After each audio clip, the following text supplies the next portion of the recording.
Yang ini adik saya, Ipin. Hai. Ini kisah kami berdua. Episod 4. Terawih.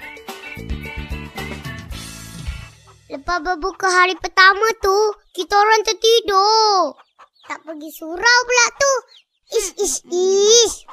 Tapi hari kedua, kita orang tertidur juga. Shh. Kali, janganlah beritahu. Esoknya, kita pergi ke Ipin kan? Betul-betul kan?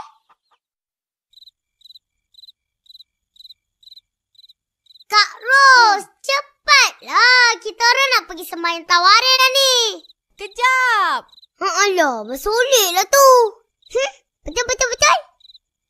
Opa, sembahyang tawarin ni apa?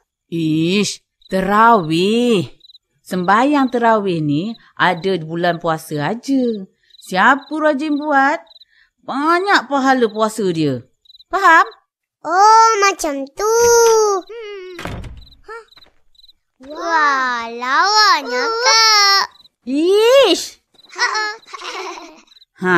Kamu berdua jangan buat bising masa di surau nanti. Ya? Kalau korang bising, jaga korang. Jom. Dah nak masuk waktu ni.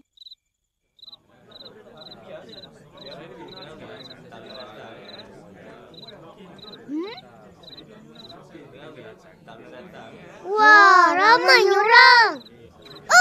Ipin. Hai. Fizi dengan Ihsan pun ada. Wah, banyaknya duit. Kayalah kau. Itulah. Aku satu hari puasa dapat RM1.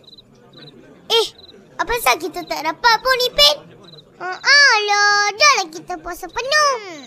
Korang puasa penuh? Aku puasa setengah hari je. Best dapat makan. Boleh ke macam tu? Dah lah. Jom kita main. Okey, talilat dulu. Talilat.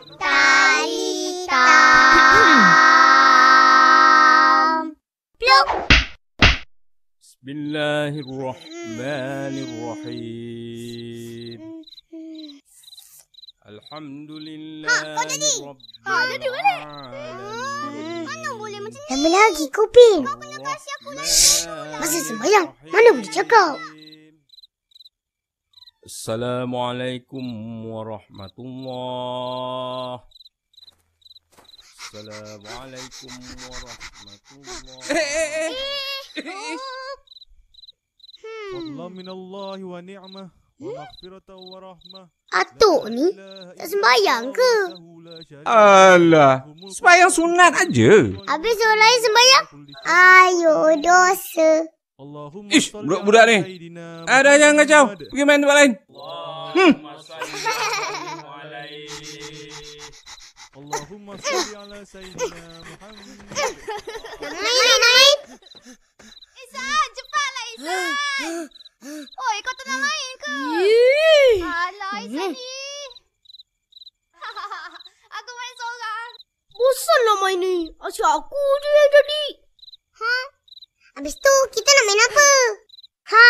Kita main... Sallallahu ala Muhammad. Sallallahu Ya Allah. Giliran aku. Ya.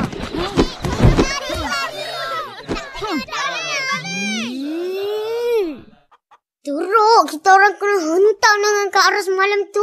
Teruk. Lepas malam tu, kita orang dah tak main dah. Kita orang sembahyang betul-betul. Betul?